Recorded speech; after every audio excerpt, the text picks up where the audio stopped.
Welcome to a new episode of Delphine Circle, where we uncover the mind, body, and spirit of success. Subscribe now for free to receive updates on the latest interviews. Then sit back, relax, and tune in. So I get the beautiful benefit of getting to introduce our guest speaker tonight, Dr. Patrick Porter. I met Patrick through the Biohacking group and through Salme, and I immediately fell in love with him, and I've been a groupie ever since. So Dr. Porter was so kind to come, but let me just introduce a little bit about who he is so that everybody has an understanding. He is award-winning author, educator, consultant, entrepreneur, speaker, and the inventor of BrainTap. He's been on the cutting edge of brainwave entrainment technology for 32 years. 20 years of that operating the largest self-help business, one of the largest in the world, having sold over 3 million products. He's become the most highly sought-after speaker within the field of personal growth, but also some of the top medical conferences as well. And he's consulting corporations and sports organizations on peak performance and achieving that peak performance. So he's got so many incredible stories that I just am so excited to introduce him.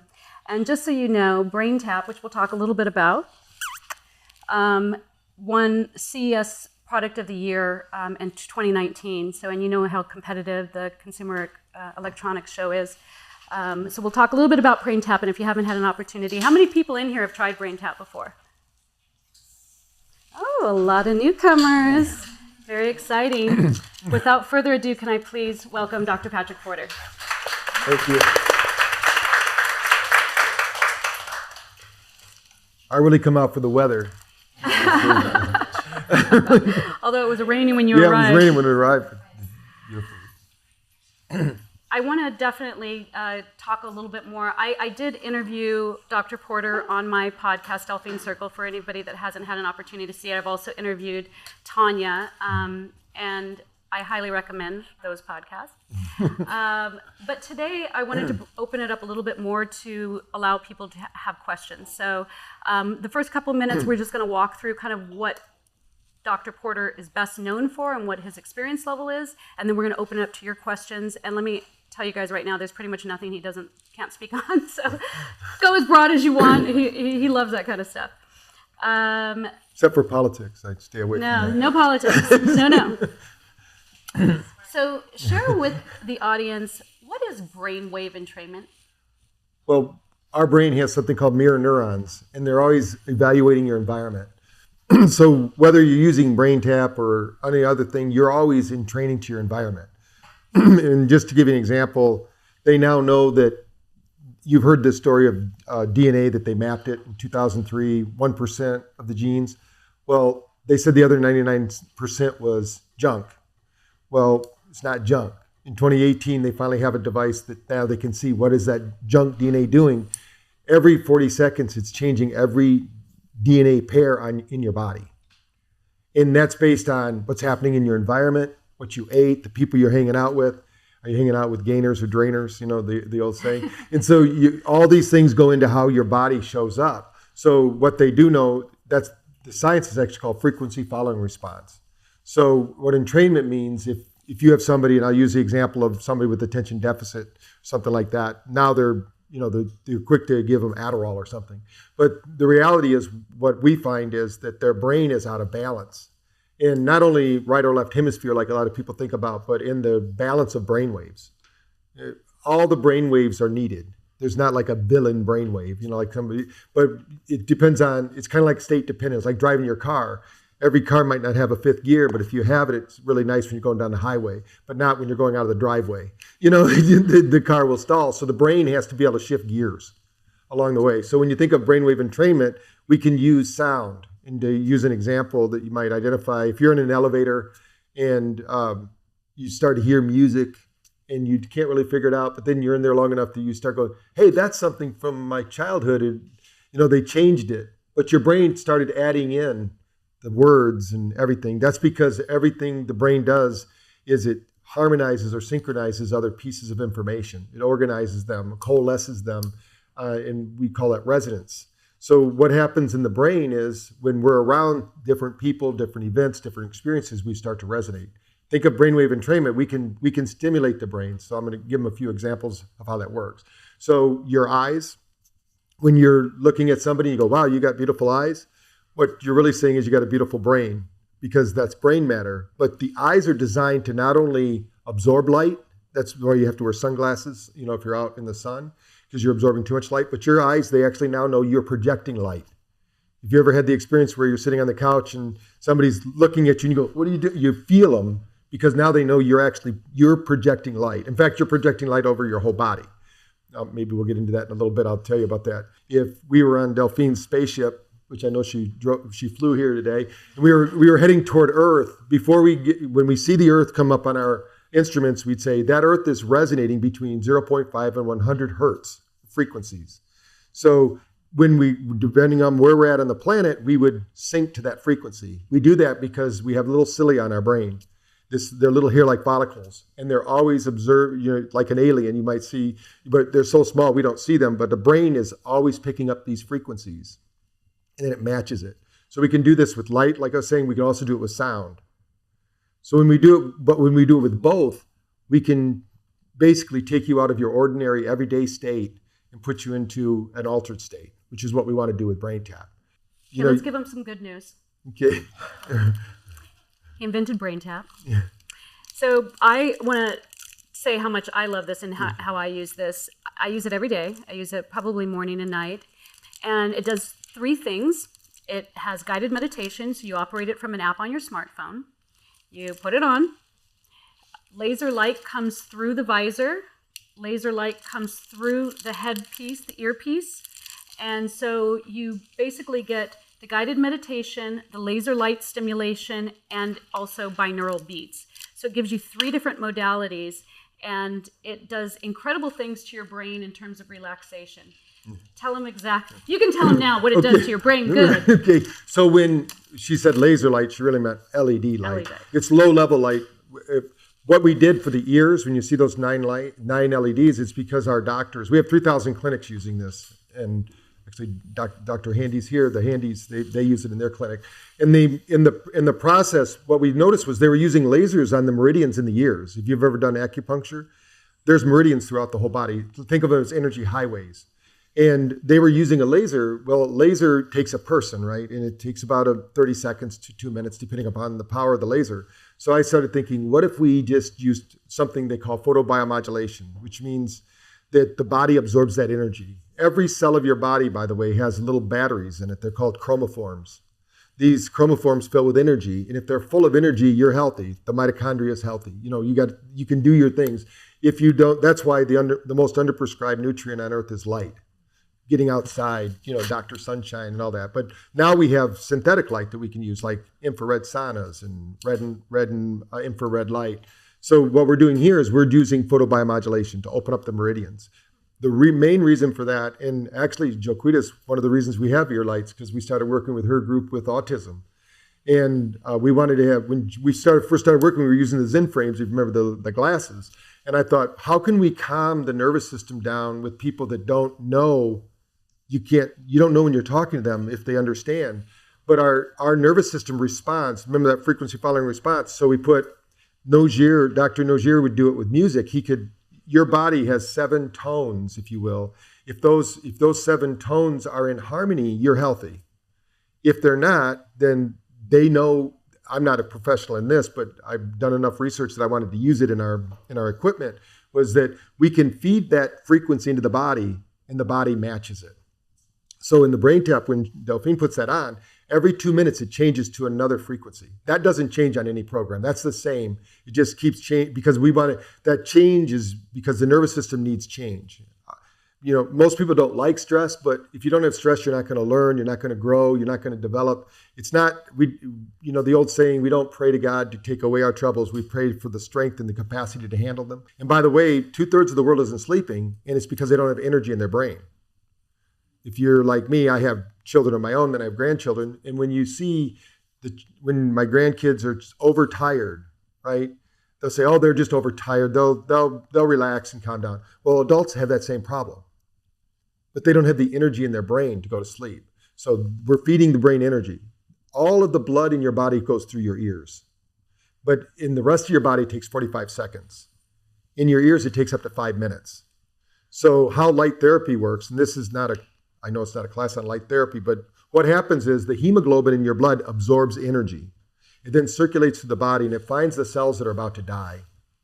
And when it finds one of these cells, which is they call apoptosis, when it's about to die, if the light energy can get there before it dies, the cell actually sucks the energy in, and the Krebs cycle, or how the brain of the cell kicks on, the instruction set gets reset. You get anti-aging. You become youthful again because it's all about energy. If at the end of the day you have energy to enjoy time with your family and friends and people like that, you're great. But if you're the person that comes home, sits on the couch, and next thing you know, dinner's on the table, and then you go back to the couch, pass out, and then you go to bed and you rinse and repeat the next day, that's not a good way to live because it's energy. So that's the lights here. So we're bringing energy into the brain, and we're calming down the nervous system, because the one most important knows your frequency actually turns off sympathetic drive. So, some people get locked in that. There are people actually that don't get out of bed until they're significantly stressed. They lay there and they catastrophize and all the bad things happen. They go, okay, now I can do it, because they were so worried, but it's a habit. It's not a reality. We get mostly what we anticipate or expect. So as we visualize it, we begin to realize it, and we set up those situations. So the ears are there. We have some people that just use the ear lights because they're sensitive to the eyes. It's a small percentage, about 2 or 3% of the people. If you're fortunate enough to use the eye lights, which are flashing at different frequencies. And by the way, those who've used it, you've probably noticed that after you've used it for a while, you think the lights don't work anymore. So you open your eyes and go, where's the lights? Oh, they're on. That's because when your brain's balanced, you don't see the lights anymore. And that's why a lot of people go, I want more light. But you don't need a lot of light because the eyes have 300 times more mitochondria than any other part of the body. Now, the brain has the most mitochondria, but the eyes per square centimeter, you've got more, and that's what absorbs this light. So we don't want to overdrive the system, but we need energy in the frontal lobe. When we did our dementia study, for instance, we took every woman in the study off dementia in 6 weeks. They had 39% more neuroplasticity, and all they had to do is do the BrainTap 3 times a day. Now, if you're too far gone, there's going to be a lot more that we need to do, but if it's just dementia scale, Alzheimer's we've had some good luck with, but it's better to start early and prevent than to, I tell people it's better to prepare for the hurricane than wait for the hurricane to come and then try to prepare. What are some of the other benefits that you see people benefiting from once they use BrainTap? Well, the biggest thing is sleep, is what people report back. The capacity to handle stressful situations. But then you can go to, what do you want specifically? Like, because we have so many doctors we work with, there's never ending stream of new content that they need. Like, I just finished one. If you'd have seen me just 6 months ago, I was 50 pounds heavier. And I had a doctor's group come up to me and say, I want you to do a series for me on the metabolic reset. And I owned a weight loss clinic. So when I was doing that, I was always thin. But you retire and you go, the heck with it, I don't need to do that anymore. And slowly it creeps up on you. And I said, well, you guys, I'd love to do that for you, but I need a metabolic reset. I didn't feel like I could do a metabolic reset if I needed a metabolic reset. So, so now that's in there. So we just did one for the 100-year lifestyle, because there's a lot of people that want to live to be 100 plus. We should be living over 100. I mean, our biological, just at the result of the convention I was just at in Austin yesterday, there was somebody talking about all the illnesses we have are because we're outliving our natural biology. I kind of went, I don't think so. He thinks, we all, after 30, we start figuring out we're not immortal, but that doesn't mean these bodies aren't immortal unless we take care of them, he said that, that's why we lose stem cells, all the things that keep us youthful. But we know the biggest problem is stress. Have you ever seen the president before they go into office? I don't care if you're a Democrat or Republican, they don't look good when they leave.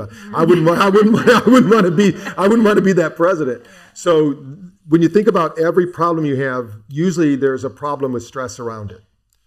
Whether it's learning, we do a lot with learning. My first book was called Awaken the Genius, because was held back in second grade, and my dad helped me. My dad was a Silva method instructor, which is he was one of the first in the country. So I grew up using GSR machines to meditate, and we were the weird family. You know, people would actually come to our house to do aura readings because my dad taught us how to read auras and how to be medical intuitives. And everybody can do it, by the way. In the seminars, everybody did it at least the first day. And then once they did it and they started second guessing themselves, then they wouldn't do it anymore. But everybody has the capacity to do that. And it's so with BrainTap, what happens is you open up your possibilities. And I frequently too, 80% of the thoughts you have every day, unfortunately, are negative.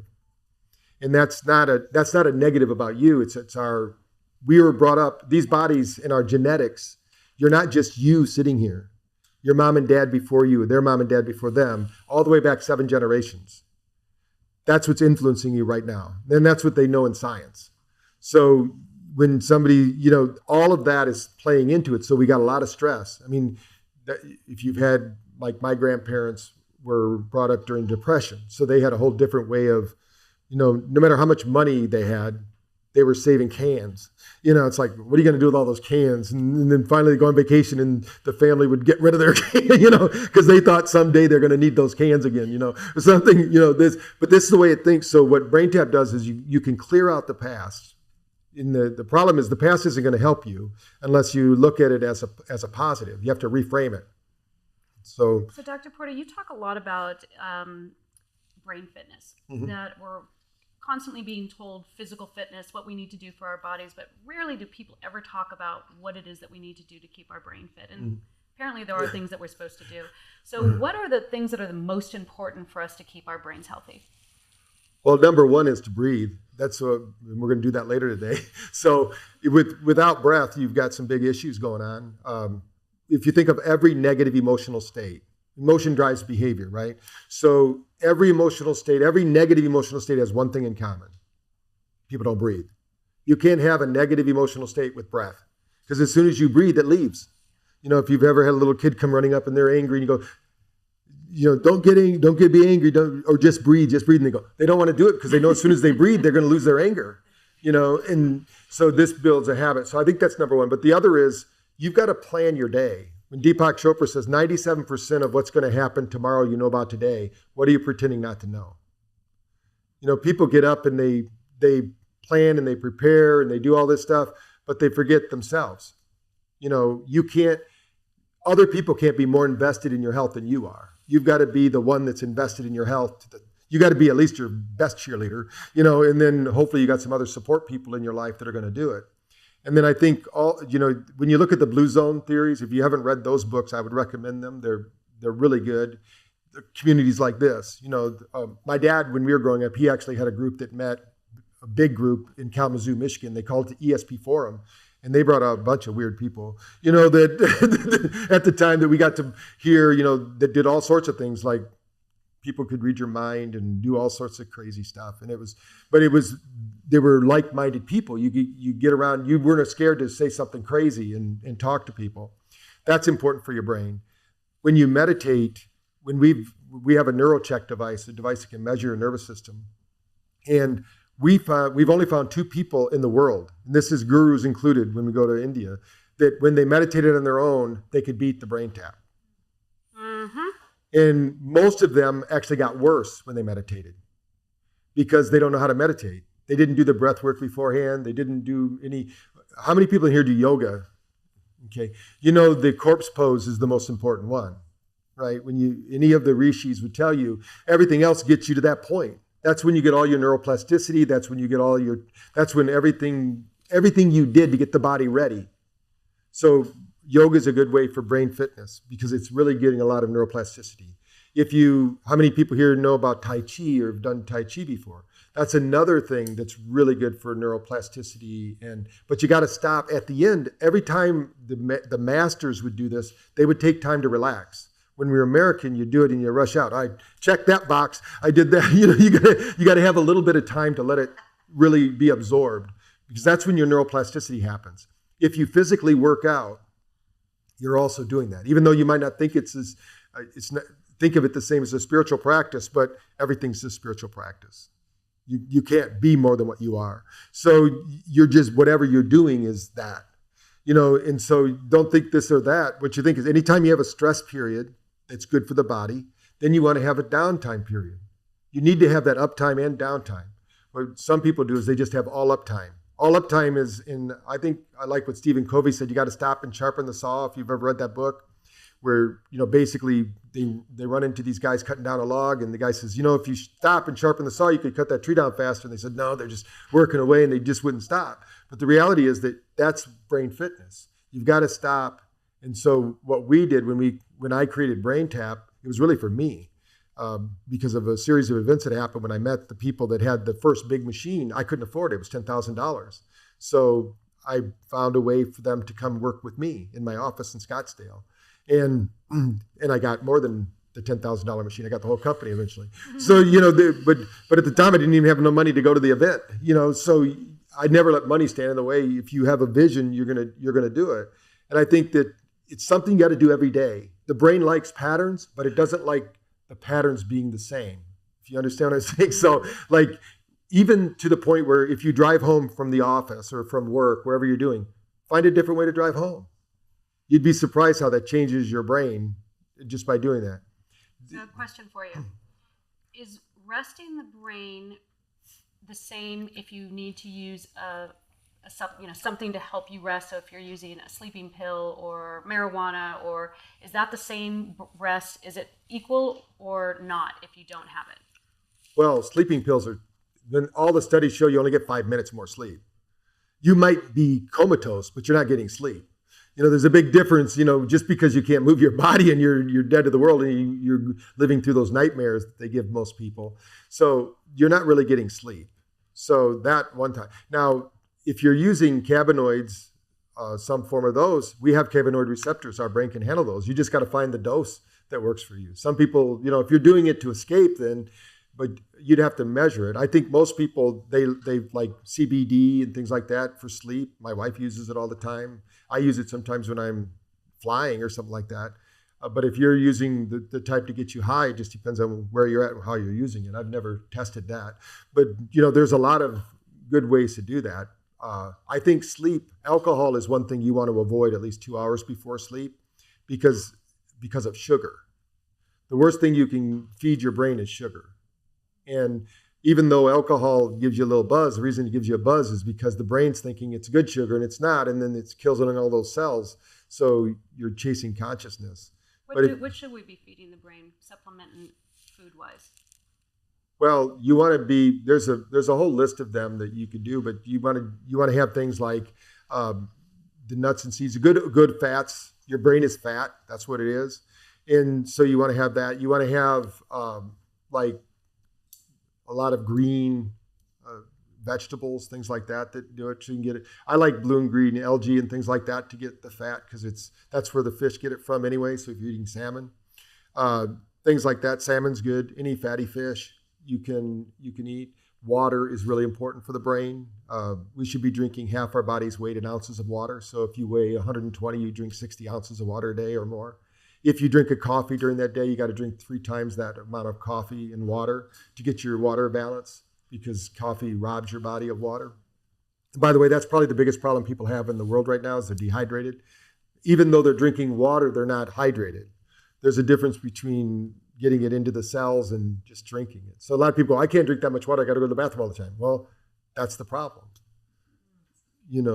It's not getting absorbed and assimilated into the body. And usually that's a stress response, that the body has. And I think that, you got to have adequate protein. If you're a vegetarian, which I was for 18 years, you got to make sure you're getting protein. I stopped because my wife couldn't do it. She basically didn't have the iron level that she needed. So usually we would do red steak one time a week or something like that, sometimes a little bit more, but that's enough to keep her going. But you need to have adequate protein. You need to eliminate as much as possible any of the flours, white bread. When my family got involved with this, it was really my mother, because they told my brother Michael, who's my older brother, they said, we're going to have to put him on Ritalin or something. And my mother's really against, pharmaceuticals. So she took us to an iridologist I don't know if you ever heard of it. They look at your eyes and they can tell you what's going on. And she said that these kids can't be eating sugar and white flour and dyes. So back in the 70s, we were the weird family that bagged lunched. And, I still remember my track coach, because I was pretty good at sports, and he goes, don't take those supplements out here in the field. People are going to think they're drugs, because nobody was doing that when I was in, it just wasn't happening. And, so you have to, I think that's, you have to do what's right for you, but you're going to have to supplement some way to get what you need in the body. We're not going to get it from the table unless you have your own vegetables and, put all the nutrients into them that in the soils and things like that. So I definitely want to touch on energetic medicine. We were just at the conference down in San Diego, and we're hearing so much about how frequencies and consciousness have an effect on our health.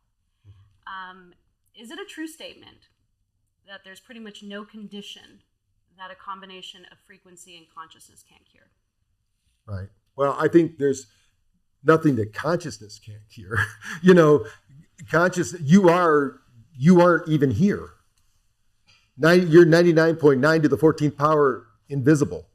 You're not, we appear to be solid, but we're not.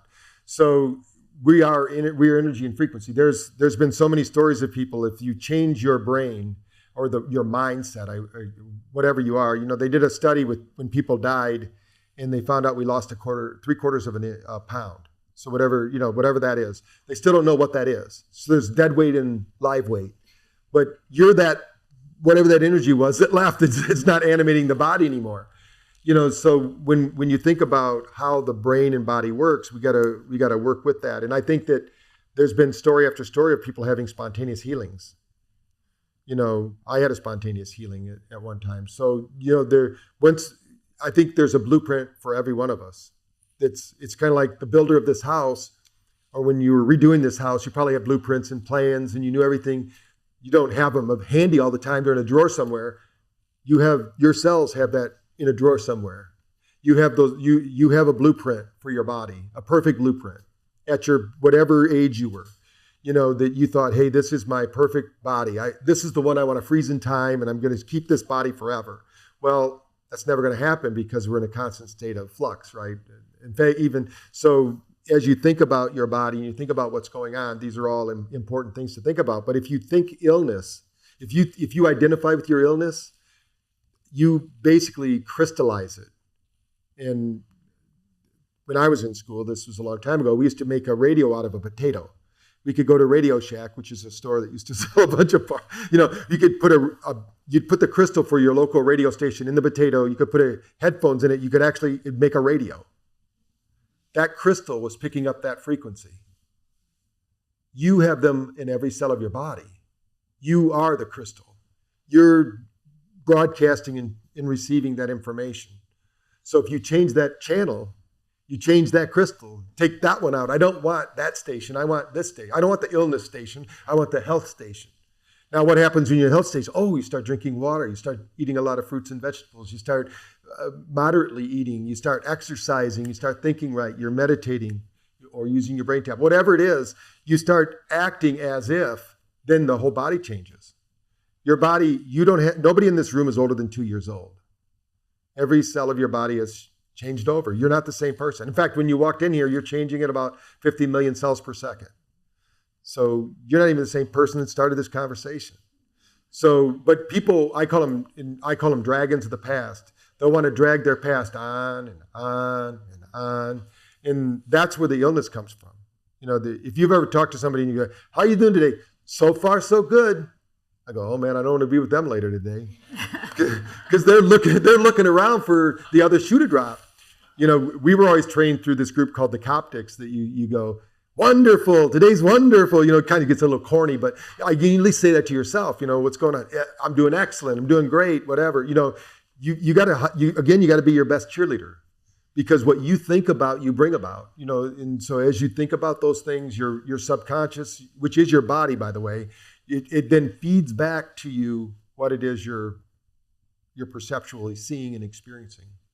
And your body will change like that. You ready to take some questions from the audience? Well, I came from the field of consciousness study. I practiced for 25 years as a psychologist in transpersonal psychology, and so much of what you said is related to that. And so I'm, from a research standpoint, in biofeedback and EMDR, et cetera. And what you're doing is like the next generation. How long have you been doing it, and what kind of outcome studies, and what comes next? Yeah. Well, we have a book. You can Great get it question. on. Yeah, if you look me up on Amazon, you'll see like 13 different books. One of them is actually our research book. We have enough research that we published a whole book with them. Right now, as we're sitting here, there's 7 continents doing research with BrainTap. And mostly because the last research they did was so good. So I'll give you a kind of a summary of a couple of them so you understand. We have any golfers in the house? Anybody golf? There's a golf team down in Florida, Seminole College. They contacted us because they heard me talk at a conference. And they said, would you be willing to work with our golf team? And I said, only if you're willing to let us do a research project with them. And what we did, now they're a 3-time national champion, by the way. And if you go to their website, we have a page about BrainTap on their website. They use BrainTap to recruit people into the college because the golf team, not only did we help them, mentally with their golf, which is really important for focus and concentration. These are world-class athletes. In our study, we improved their alpha scores by 90%. So, if you did play golf, it takes 5 minutes, but you have to walk for 5 hours because most of the time you're not doing anything, you're just walking. We did the one that I mentioned earlier, the dementia study, that Saving Your Brain study, that's actually now at Seminole College. They have a big program going on. They don't have enough people yet, but they're bringing them in as they will. But as soon as we get 100 people done, we'll have our final. And they're following along the same track as this Dr. Kelly Miller, who's a chiropractor in Tampa. He's the one who ran the Saving Your Brain study. And of course, if you do more things like, I believe there's 3 waves to wellness. Number 1 is nutrition. You cannot think a bad diet. So you can't really, unless you're Saint Germain and you can take junk food and make it into, high protein, vibrant foods. Number 2, you got to move and breathe. If you don't move and breathe, your body's not going to function. And number 3, you need some kind of brain fitness. So all of our studies have something to do with that. Here in California, we did a study with Julia Arndt, she's a peak performance specialist. And she contacted me. She said, what do you think you could do for me? I'm doing a study with the top producers of Google and Microsoft, and they're having burnout problems. We had this mass exodus that just happened in burnout. So Dr. Sadral, who's my science officer, we put together a study. We had them do 1 session a day at 2:00 in the afternoon, because I know what happened to them at 2:00 in the afternoon. Their work got worse because they went and ate junk food. They went and got coffee, or they went and did something that screwed up their nervous system. And they were tired. But what they didn't realize when we did that study was every one of the top producers we improved their quality of life score by 70% by doing BrainTap. They would have, if they were prone to getting prescription drugs, they all would have been on prescription drugs. They all qualified on the depression scale as being chronically depressed. And these are top producers. They were because they didn't have life balance, right? You can be good at one, you can't just do your work, because then something else is going to suffer. You got to somehow get the work-life balance going.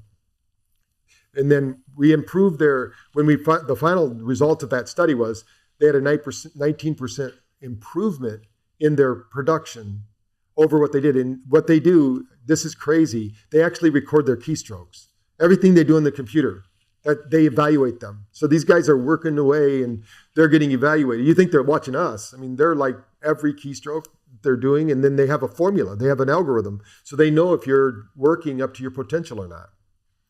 So the thing is, though, like I said, anytime there's periods of stress, you need that period of relaxation. And just that little break. And when we did the break, this will be the last one, then we'll take the next question. But with the Kansas City Sport, which is a professional soccer team, we went in and the PT there was trying to get them to use BrainTap, but these are professional athletes and they're really smart, and so they're not going to use it because after practice, they just want to go. They've done their time, they're going to go out. So I said, have you ever done a heart rate variability study? And that's what we usually call our neurocheck when we're talking to sports teams, because they're familiar with HRV. So we did a pre-scan, a post-scan, and then we said, come back in 4 hours Where in 4 hours, you should be back to normal if you're in shape. And so you're going to have a lower heart rate variability after practice. 4 hours later, should be back to normal. Well, they all did great, but 2 of them came back and they were worse. And we said, what happened? Because if they're worse, they're either out of shape or something. Both of them had 1 beer. Their nervous system didn't regulate for 12 hours. So, even though the alcohol's out of their system, the body's trying to figure out, hey, what do I need to do? What do I need to do? So the next day we had them come back and we said, this time you're going to stay here. We're going to do a 20-minute session after practice. And then we're going to scan you again. What happened was they got better recovery than they did in 4 hours. Actually, they were beating out where they were before they started the practice in 20 minutes of rest. So what they did is they put in it's a room about this size. It has 20 zero gravity chairs in it, and they have these lymphatic drainage boots. And before they leave the facility now, they do the drainage boots and they do BrainTap. And they have a big room. It's in my presentations. I usually show that to doctors so they can see how these professional sports teams do it. But we have a lot of studies. When did you start? When did you invent it? I invented it in '86. It was called the MC square because I like Einstein. We built it as the MC square for about 4 years. And then one of the best things that happened to the company happened, but it was also the worst thing that happened to the company. Because the award we won this last year at CES, in 1989, we got the best new gadget of the year. And so we had 100,000 piece orders, but we only made 20,000. I didn't own the company at the time. I was just a spokesman and I was one of the researchers. And the way they tried to sell it was they put them on the shelf, like Kmart and all the stores that are out of business now, Circuit City, Fry's Electronics. They bought these orders, but the way that they work, they buy the order and they ship it. They put it on the shelf. If it doesn't sell in 3 months, they send it back, and you pay both shipping both ways, and you don't get anything. So the company went out of business. But what I did at that time is I went to the manufacturer because I didn't own that company. I said, "Don't get rid of these. I'm going to sell them." He goes, "You're going to sell 20,000 units." I said, "Yeah." I started a franchise company, and we sold them in 3 years. And we kept buying. Now we've probably made 750,000 of them. So, but I knew the way that I know it has to happen is if this was a quote presentation, I would have 4 or 5 chairs set up here and you guys would be doing sessions, because explaining this headset to people that haven't experienced it is like explaining the atmosphere to a fish. You really got to get in the water and swim around, and then hey, this is water. You don't know what's going on until you experience it. And most people don't even know how stressed they are until they feel the unstressed. Who has another question for Patrick Porter? Right here. Yes. Violet. I had like my brain scanned, so I'm like your ADD artist, and so they said my brain is like right now two speeds. 2 speeds? I'm sorry. 2 speeds, slow and fast. So none of the middle gears work, and so I'm very fascinated about what you're talking about and how it might work with a person with ADD. Oh yeah, well, that's what I was. And that's what the whole book "Awaken the Genius" is about. I'm going to read that. I know we don't believe that. I'm a reader. It's what it is each one of think of each brainwave like a gear. And I actually do this in a presentation. It's like a gear shift, like I was talking about 5th gear and 1st gear. If you have, and this is what happens with the autism population, they have high beta, they're stimming, and then they're disassociated, they're in high theta, but they don't have alpha. So in your case, you probably have high alpha and theta and don't have enough beta. So we'd have to scan your brain to know, but if you can train your brain, anybody's brain can be trained. And what's really nice is if you can switch gears, that right now I'm creative and I'm doing my art thing, and then you can still balance your checkbook, hopefully. Those are not 2 things that those people do together. But you can learn to do that. And what we want to do is we want to engage the brain. If everyone take your hands like this and put them together and just choose one thumb to be on top. Does everybody have a thumb? How many have your left thumb on top? How many your right thumb? Okay, does anybody know what that means? What does it mean? Very intelligent. Very intelligent. Whatever thumb's on top, the opposite hemisphere is dominant. And so if you, now everybody take your thumb and flip it over. Flip the other thumb on top. What does that feel like? And that's only your thumb. Imagine making a shift like they're asking you to do a change and you haven't rehearsed. Your nervous system needs to rehearse because it doesn't know the difference between real or imagined. So if you imagine yourself doing these new things with the BrainTap, what happens is your nervous system doesn't know the difference. So you're rehearsing, you're imagining, you're creating, and the same neurons are firing, the same wiring is happening. Now you have this experience where your body learns. Because until you get that uncomfortableness, if you've ever played tennis, even the one teaching you says, you got to change the grip a little bit. You go, oh, that feels weird. But if you do it long enough, that new grip is going to feel just as good. And if you try to go back to the old one, it's going to feel weird. So that's what's happening. So BrainTap shortens that period from the time that's why I always say you get what you rehearse in life, not what you intend. So we got to rehearse it over and over again. Great question. Heidi? Hi, my name's Heidi.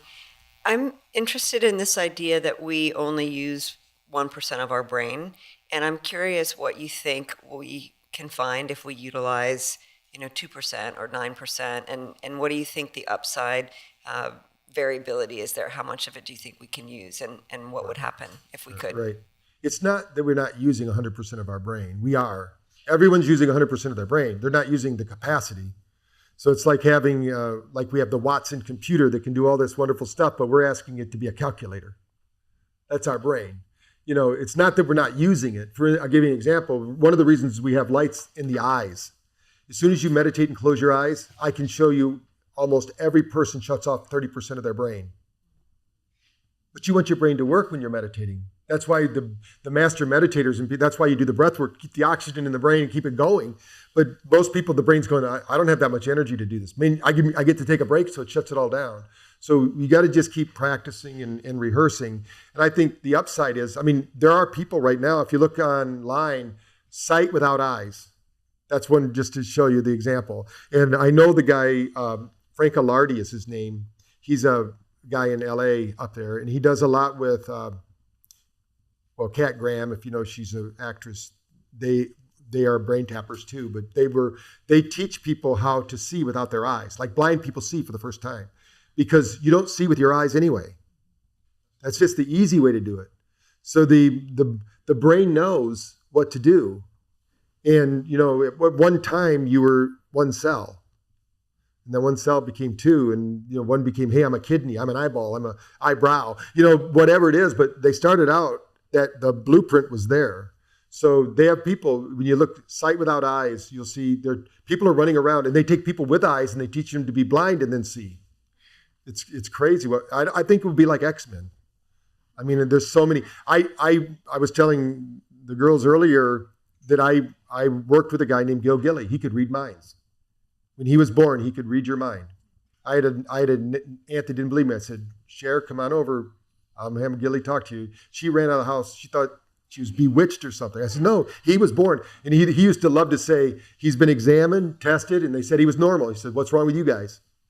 So, we don't know what our capacity is. Don't think about, you use all you have, but it's all about capacity. We can do a lot more with it. Deeper intuition. I think we could bilocate and all sorts of things. I know we can transcend food. They've done it with prayer. They've done studies on food before and after praying over it. The food has more energy after you pray over it. I was saying earlier, we transmit energy. How many people here know Tom Brady is? He has clothing called TB12. That was designed by my science officer. And the clothing it has ceramics in it. I sleep in it every night. So the ceramics actually reflect back your own infrared light. We're all broadcasting 18 nanometer light. So if you're a healer, what's healing people more than what you say or do is you. You walk in the room and you have this, it extends about 18 feet away from you. So, when we're all sitting in each other's energy, and we're all also transacting information at a level that consciously we don't know about, but we're changed because we're all here together. We're all quantum entangled now, so we want. Take another question. Tony? Thank you. Thank you for everything. Amazing. And it's funny, we go back to 86. I did a study on bionics, similar to a study on a neuron. So I have one first question is, why is it 10 hertz, which is 100 millisecond, the tap frequency? Is that coming from the water on Earth or whatever? Is it? Everything is vibrating, right, and teeming with energy. So they call it evoked potential because if you put a meter there, a frequency response meter, it will register 10 hertz. Okay. And I live with oscilloscope my whole life, so I know exactly what I mean. So I have the other second question. I live in 3 different continents, from Amazon, Japan, to Europe, to here. If you don't want to have jet lag, And I cannot meditate. And I You know, can never, when I'm on the plane, I can never go to sleep because my brain thinks I'm a pilot. All of a sudden I wake up, it's like, plane is crashing. Not a good thing. Right. But I had a lot of study I always wanted to continue. Is our knowledge inside our brain skulls, or is it in the universe? And our brain is a talkie-walkie to pick up the data that we all share. What's your feedback on it? I have no proof of this, so I didn't. But if you look at what happens around the world, there were light bulbs created on this almost the same day on 3 continents. How did they do that? And that's really where, If you take a rat in a laboratory and that rat makes it through a maze, they can't use that maze in any laboratory in the world ever again, because every other rat in the world has that downloaded. That was the research done by Ridley Schulter. Yep. And heard him deliver that speech, 35 years Yep. ago. So there's, he also did the one where they took the plants. They took a tree from the forest. They had it hooked up to EEG. They took it into the lab. They started torturing it. The tree in the forest was registering the distress. So I believe that we're not here anyway. So this is a shadow dance. So when we're here, what we're doing is we're picking up frequencies. When I sing, I love what a friend of mine said. I told him I was going to steal it. He said, frequencies is what you frequently see. So if you change your frequency, your world. So I'm going to give you an idea here. I'm going to give you a truth. This is true. This is neuroscience. Every one of you is listening to at least 25,000 sounds right now. You're not just hearing me. You're hearing every little thing that's going on.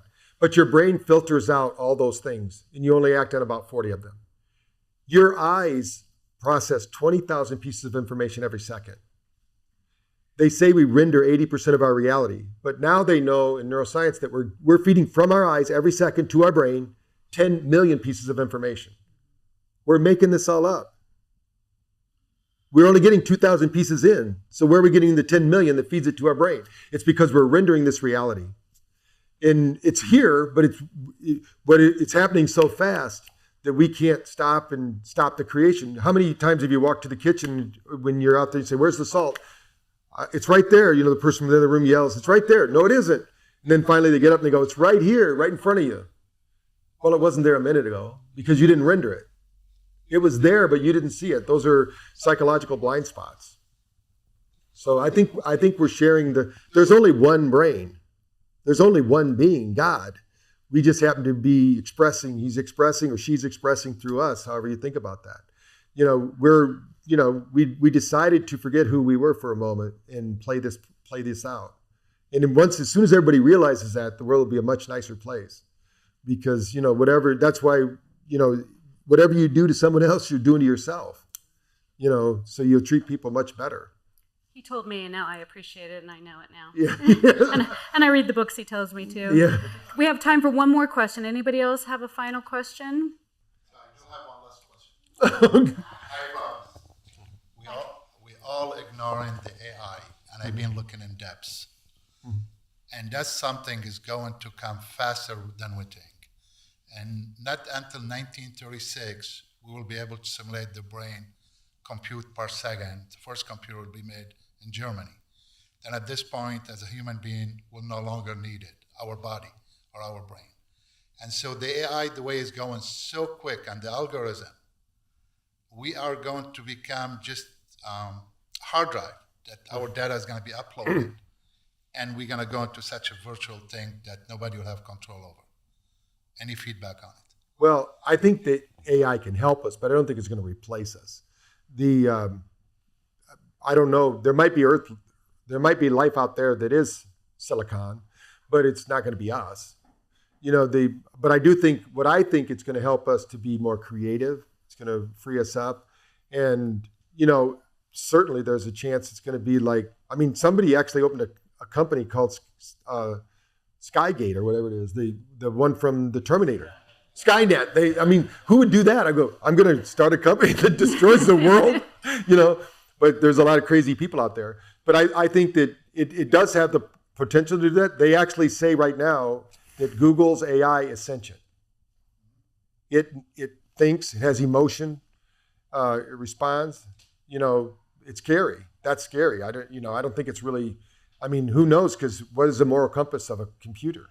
You know, how do you? It's not going to be like Asimov. You know, we program in those 7 laws of biotics. You know, but who knows? I think I'm hoping. I've been told I'm the eternal optimist, so I'm hoping that it helps us become more creative. We were just playing with it earlier. I actually had it type up I said, in Jesus Christ's name, write me a story about why you should meditate. And it did a pretty good job, didn't it?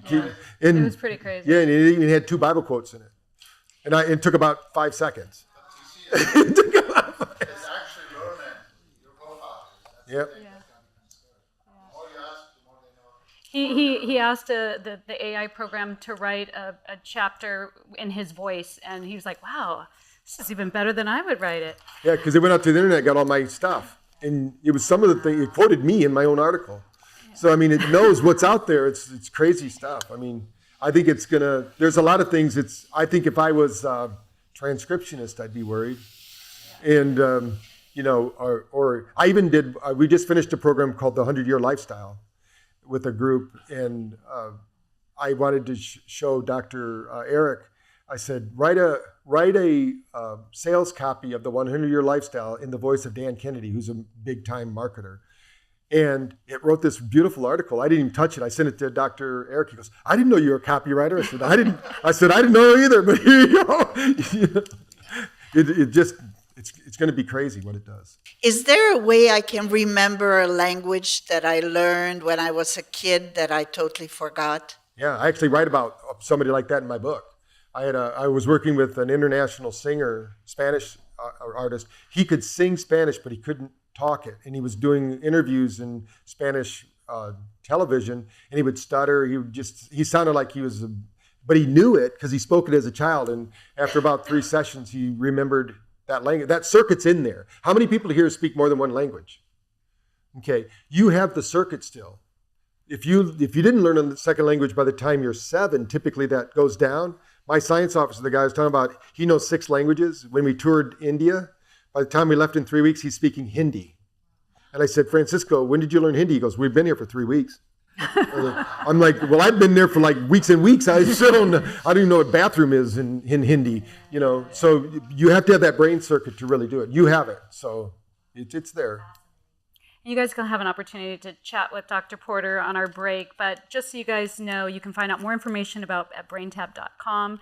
There's also the app that can be downloaded. You don't have to have the device in order to use BrainTap, because the app, you can get 2 of the 3 modalities through the app, and it's a low subscription price of like $29 or $39 a month, which will give you the binaural beats and the guided meditation.